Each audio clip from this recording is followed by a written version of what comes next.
kamu melakukan itu, kira-kira kamu punya skill set atau punya kesanggupan nggak untuk melakukan itu? Iya. Oke, terus mereka akan nanya kan, emang taunya saya sanggup atau enggak dari mana? Gini deh, kalau kamu melakukan hal itu seperti napas, effortless gitu, seperti napas, itu strength kamu. Oke, iya.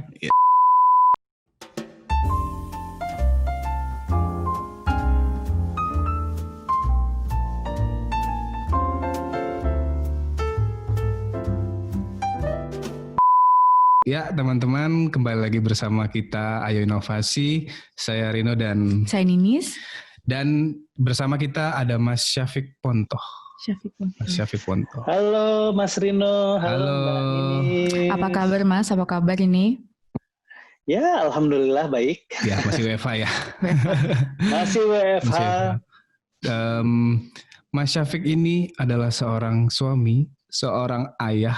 2 anak. Iya, 2 anak. Seorang founder dari Prophetic. Jadi kayak semacam strategi consultant gitu ya Mas ya? Betul. Kemudian ada co-founder dari Ayah ASI. Ini menarik sekali nih, Ayah ASI. Ayah ASI. Apakah ayah memberi ASI ataukah apa ini? Nanti kita explore lah ya. Iya. Dan kalau mau bisa dicoba sih memberi ASI. Iya, bisa tuh, ini bagus tuh. Kemudian Mas Syafiq ini suka masak dan juga skateboardan juga ya Mas ya? Suka main skateboard. Lagi main skateboard ya? Lagi suka skateboard. Kebetulan saya nggak yang skateboard yang track gitu sih Mas, pun kayak pakai skateboard elektrik keliling komplek gitu. Nemenin anak jalan sore. Sama. Oh iya, persis ya. Nah, gimana Mas? 24 jam kurang nggak Mas?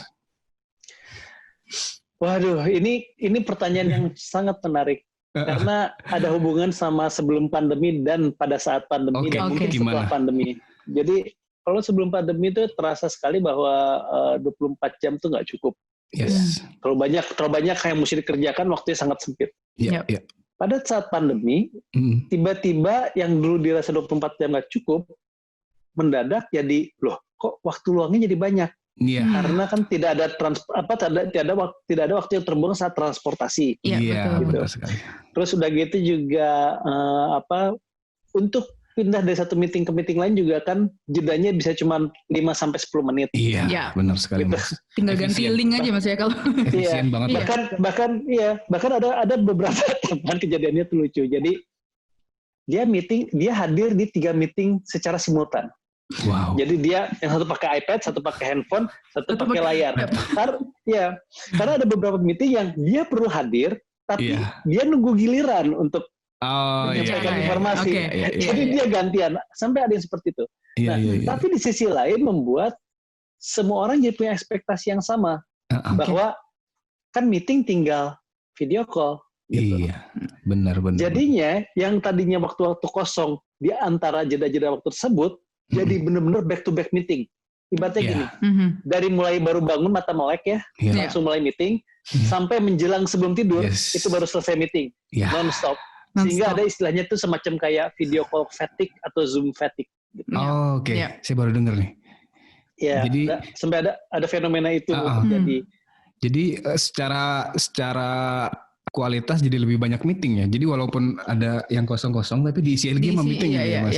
Iya, karena bukan berarti kitanya pengen, biar efektif terus banyak yang dikerjakan dan meraih semua opportunity, menggapai semua kesempatan. Jadi saya pepetin semua. Bukan karena itu juga, tapi karena setiap individu punya pemikiran yang sama. Kan tinggal meeting, gitu. Kan tinggal nge-zoom. Tinggal nge-zoom. Benar. Kita baru selesai nge-zoom satu, muncul nge-zoom satunya lagi. Kalau kita bilang, kok jam sini saya nggak bisa. Loh kenapa Mas? Kan tinggal nge-zoom. Kayak gitu. Itu ngalamin kemarin.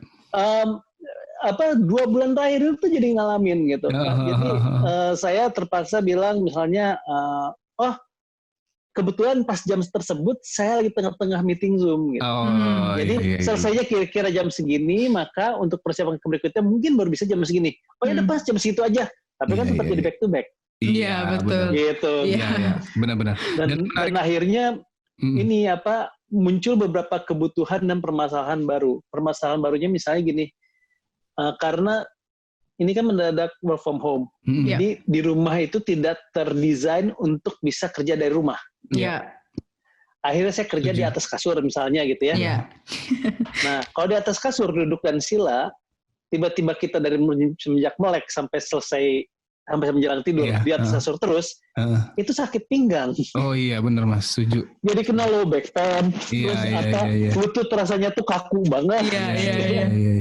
Iya benar. Nah, sehingga punya kebutuhan baru untuk punya meja atau meja kerja gitu ya Mas ya. Iya. Jadi kantor di rumah jadi kayak sekarang semacam kebutuhan mandatory ya sekarang ya setelah WFH ya. Betul. Karena kita butuh tempat yang proper sih sebenarnya ya, karena kan gaya baru. Kalau dulu kita traveling tuh masih ada lah, kita pas sebelum pandemi itu kita traveling itu kan berarti kita meluruskan yang namanya kita bergerak juga punggung, gitu betul kan, kita melumasi semua. Tapi kan kalau sekarang gini iya. minimal kalau naik kendaraan umum, naik Gojek atau naik KRL gitu ya. Jadi naik ojol atau naik KRL, kan pas ojol kan nahan tuh. Jadi dia berdiri. Naik KRL pasti kan jalan ke atas eskalator atau tangga, turun lagi terus berdiri nahan. Ya lumayan lah 20-30 menit kan. Iya, benar. Kalau sekarang mah duduk aja. Iya, benar-benar itu juga jadi motivasi jadi motivasi saya untuk ya udahlah kita sering-sering keliling komplek ya. Makanya saya mulai sering untuk menggunakan skateboard elektrik tadi. Ya inilah mencoba menggunakan waktu untuk keluar lah. Gitu. Karena matahari ya, at least ya betul. Nah ini menarik nih, Mas Syafiq itu kan sekarang menghandle Prophetic ya Mas ya? Iya, saya lagi bekerja di Prophetic, kebetulan juga ikut sebagai co-foundernya juga, bareng sama beberapa teman-teman yang lain. Nah itu kan Prophetic itu kan database strategy consultant ya Mas ya? Kalau bisa betul. Berkaitan dengan data real lah ya, fakta gitu. Riset lah ya, betul. Menurut Mas Syafiq nih, gimana sih Mas kita bisa berstrategi untuk berpikir strategis Mas? Oke, jadi gini, biasanya tuh kita untuk berpikir strategis itu memang ideal itu menggunakan data, gitu ya. Menggunakan data. Tapi sebelum menggunakan data, biasanya tuh saya akan menggunakan satu tools yang cukup purba kali disebutnya ya. Jadi ini tools sudah sangat jadul banget. Tapi it work very well. Itu 5W1H. Gitu. Kita sering dengar itu ya.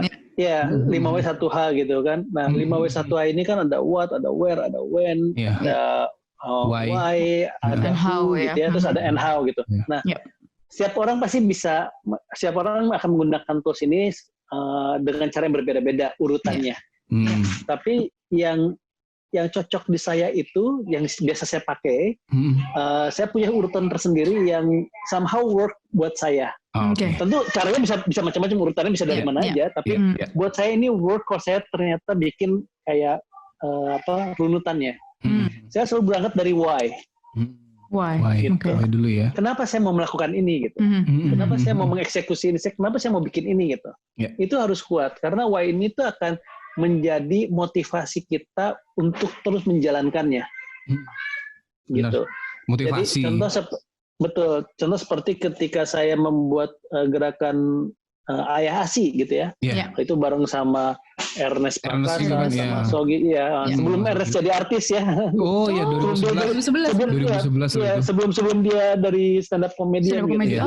Ya, jadi kita bikin ya. Gerakan Ayah Asi itu kan berangkat dari why yang cukup kuat gitu. Saya mau melahirkan, saya ingin support ASI eksklusif. Rupanya saya sepertinya salah pilih rumah sakit, ya rumah sakitnya tidak ramah ASI. Jadi anak saya dicekokin susu formula. Gitu. Tanpa sepengetahuan saya. Yang mana ketika saya cek ke rumah sakitnya, dan saya tanya, ini pakai susu apa? Rupanya itu susu formulanya adalah susu formula yang produsennya dan brandnya itu dulu iklannya saya yang megang. Setelah strategi. Jadi saya ngerasa kualat gitu. Oke. Terus menarik nih Mas. Nah, itu jadi kuat banget gitu. Sehingga saya tuh merasa kualat, saya merasa saya harus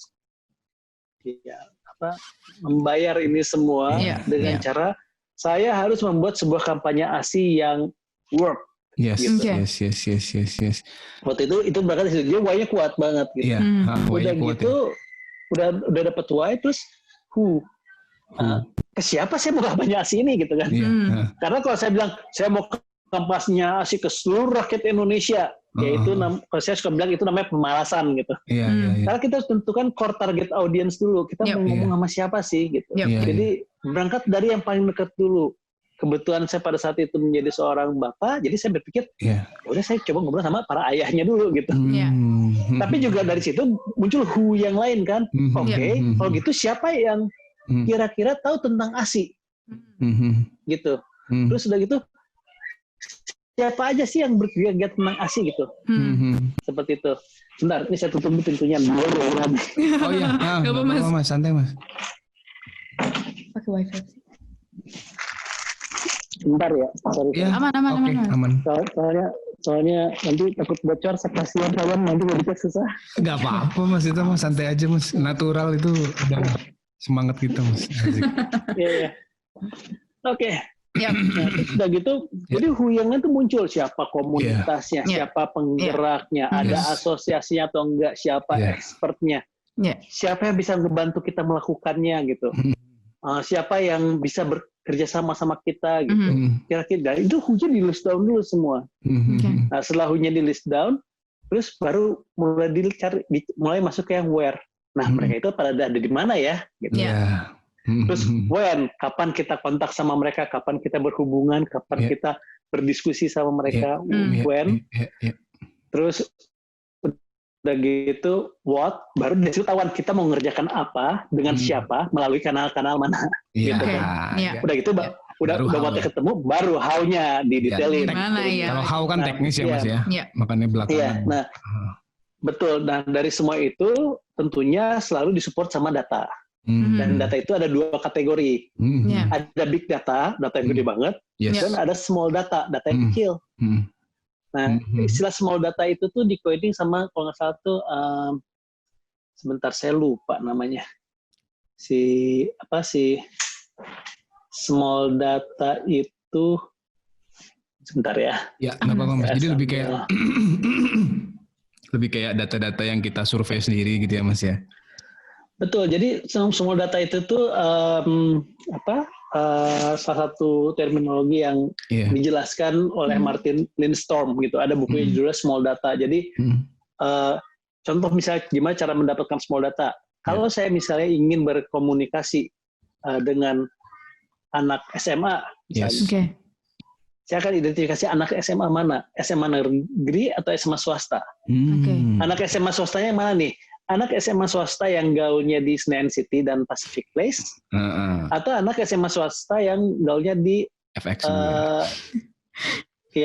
di FX misalnya gitu, atau yang gaulnya di GBK gitu kan. Terus saya kumpulkan si anak-anak SMA ini, terus saya ajak makan sambil ngobrol gitu. Atau misalnya gini, atau misalnya saya pengen tahu nih anak-anak SMA yang suka main di GBK gitu misalnya.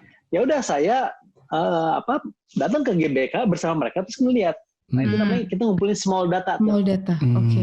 Karena big data dan small data ini bukan operator logika bukan mana yang penting, big data atau small data, bukan seperti itu. Tapi dua-duanya harus ada. Hand to hand ya. Data dan small data, hand to hand gitu. Jadi big data bisa bermakna kalau ada small data. Small data bisa jadi makin kuat kalau ada big argumentasinya kalau ada big data gitu. Ini hand in hand. Nah, jadi kalau ketika ditanya tadi bagaimana caranya untuk bisa berstrategi, untuk bisa berpikir strategis gitu ya. Caranya seperti itu. Kita harus berangkat dari kita mau ngapain, gitu, why-nya kuat, terus dirunutin, habis itu disupport sama data gitu. Makanya kalau bisa ada teman saya yang bilang, Fik, gue pengen bikin konten YouTube nih kan. Terus itu bilang ke saya, yang bakal rame konten apa ya gitu. Nah saya akan tanya balik, tar dulu sebelum lu nanya kayak gitu, lu bisanya apa gitu. Iya. Lu tuh ngertinya konten apa? Karena kalau misalnya kamu ngikutin orang lain, itu pasti nggak akan optimal karena kamu tuh nggak sepaham itu. Gitu. Benar sekali. Sedangkan orang lain itu kan sudah either dia sudah lama atau sudah sangat sangat menguasai gitu ya. Iya. Setuju. Gitu. Nih, jadi termasuk kalau ada yang nanya ke saya, Mas Safik, kira-kira platform sosial media apa sih yang paling rame digunakan gitu? Berarti saya mainnya di situ aja. Saya selalu nanya balik, kamu mau ngomong sama siapa? Gitu. Iya, demografinya gitu. Seperti apa gitu kan? Iya gitu. Apa kayak tadi kan, masalah milenial Mas. Oke, milenial saja sekarang udah ada 7 tipe milenial. Satu generasi milenial udah ada 7 tipe gitu. Yang beda-beda, masing-masing itu beda-beda konsumsi kontennya, masing-masing itu beda-beda cara pandangnya, kanal komunikasinya beda-beda, platform yang digunakan beda-beda. Jadi ya titik entry point-nya beda. Entry point-nya beda-beda. Betul. Iya Mas. Kira-kira seperti itu. Iya. Kalau kita ngomongin tentang riset tentang data, tentunya kan memang sebuah riset itu didukung dengan data-data yang komplit, yang segala macam. Nah, untuk kesadaran masyarakat sendiri nih Mas, kesadaran masyarakat yang ingin berbisnis, bagaimana tanggapan mereka mengenai riset berbasis data? Apakah mereka memang sudah aware kalau misalnya mereka ingin berbisnis itu harus dengan riset berbasis data atau bagaimana nih Mas? Ya betul, ini pertanyaan bagus sekali gitu ya, karena menurut saya ada banyak quote unquote ya kesalahkaprahan terkait sama bisnis data ini. Gitu. Jadi yang pertama, salah kaprah yang pertama adalah ketika orang dapat data, terus dia bikin charting gitu ya, bikin grafik, itu tuh udah bisa dijual. Itu kesalahan pertama. Jadi akan ditunjukin bahwa, dan nanti mereka akan kemas dengan bahasa-bahasa yang kesannya canggih gitu ya. Saya biasanya menyebutnya sebagai sebagai cocoklogi gitu. Cocoklogi supaya kesannya keren gitu. Jadi saya kayak gini, misalnya bilangnya gini, lihat nih data ini, percakapan ini tuh ya lagi tinggi sekali gitu. Artinya insight-nya hari Senin tuh topik hashtag makan kue ini trending, ramai dibicarakan. Kalau hari Senin ya. Nah itu buat konsumen data itu nggak ada artinya gitu. Iya. Itu gimana Mas? Coba. Terus apa gitu? Terus gimana gitu kan? Terus jadi masalah gue gitu. Jadi yang perlu dipahami pertama adalah satu, kita harus cek dulu datanya ini bersih atau kotor. Jadi harus ada proses cleaning data dulu. Nah, ini penting. Nah, terus di sisi lain juga kita harus bisa memahami dan menganalisa data itu setelah di cleaning. Jadi data ini udah clean, valid gitu ya, udah clean, udah bersih sesuai sama objektif yang mau kita tuju gitu ya. Kita harus bersihin datanya. Robust juga, kita harus pastikan data ini robust. Kalau nggak isinya sampah semua gitu. Misalnya ini trending topik. Oke, pas kita cek 90% isinya akun bot semua misalnya. Itu Mas. Yang isinya kopas semua gitu. Itu kan jadi salah juga isinya. Udah gitu kita perlu melakukan analisa yang istilahnya tuh insights-nya apa. Jadi gini, ketika kita melihat data, seringkali orang salah menggunakan terminologi insight. Jadi bilang gini, insight-nya hari Senin jalanan macet. Itu bukan insight, itu adalah observasi. Karena masih bisa dilihat. Insight itu adalah kenapa hari Senin jalanan macet? Oke. Karena orang-orang tiba-tiba pada keluar rumah semua terus mau berangkat ke kantor. Orang-orang tiba-tiba berangkat ke rumah semua pada ke kantor. Selama masih bisa dilihat, itu masih observasi. Insight itu sesuatu yang udah nggak terlihat. Misalnya, ternyata nggak setiap hari Senin. Tapi hanya Senin-Senin yang misalnya minggu ketiga misalnya. Oke. Di mana setiap Senin minggu ketiga itu rupanya misalnya gitu ya. Orang pada dikejar deadline karena menjelang gajian. Misalnya. Itu kan tidak terlihat di data. Tidak terobservasi gitu. Itu kan reason behind-nya, the why-nya gitu. Makanya untuk menggali insight kita harus sering menggunakan kata kenapa gini, kenapa? Tanya aja terus itu. Itu seperti saya kadang suka. Sampai ketemu. Sampai ketemu. itu sebabnya kenapa saya seringkali frustrasi kalau melihat data-data yang berseliweran di internet gitu ya. Semua ngeklaim pakar data, semua ngeklaim bahwa mereka. Halo Mas, agak putus. Halo. Tes Mas. Cek 1. Internetnya mungkin agak putus. Iya. Cek 1. Halo. Waduh. Halo. Oh, halo. Tadi kepotong sampai mana? Internetnya. Ya tadi gitu. Mas Syafiq bilang itu sebabnya Mas Syafiq bilang lihat data-data yang berseliweran di internet di sosial. Oke. Jadi kadang saya seringkali frustrasi ya melihat data-data yang seliweran di internet.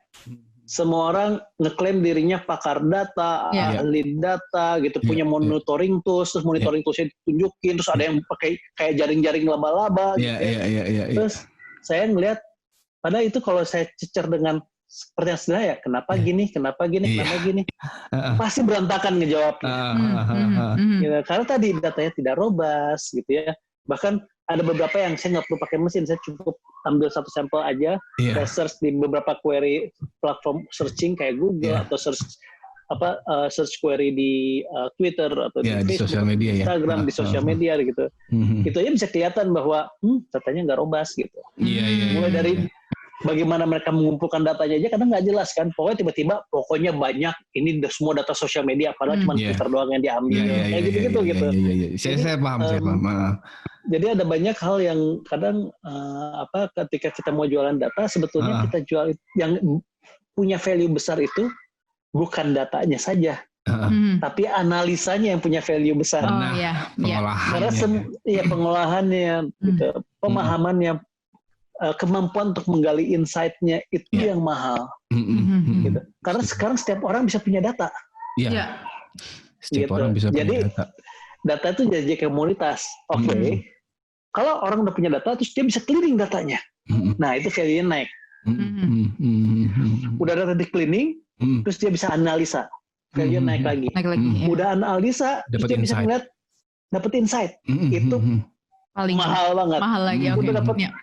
Udah dapat insight. Ini mahal banget nih insight itu sebetulnya. Tapi kadang kalau kita udah ceritain insight-nya ternyata gini, semua orang tuh baru pantesan gitu. Terus kita langsung mentrivialkan itu kayak cuman gitu emang cuman gitu. Itu saya juga tahu gitu.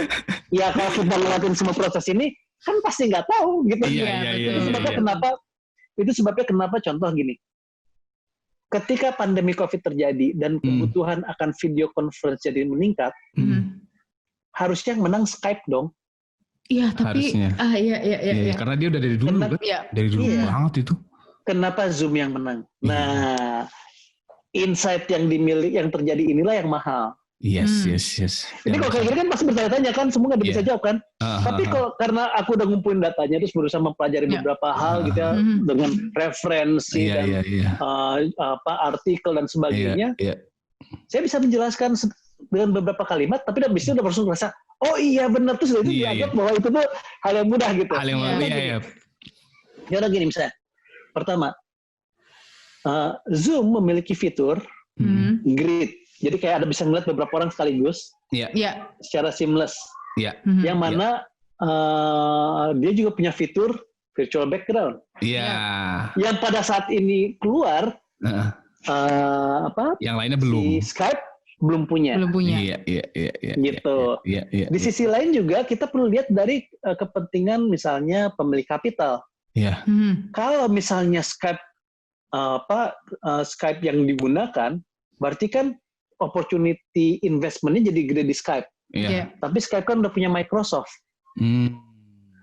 Mau invest berapa nih Microsoft? Udah nggak bisa masuk duit. Tapi Zoom barang baru nih. Masih butuh duit nih. Harganya masih murah nih. Invest. Itu. Gitu. Ada.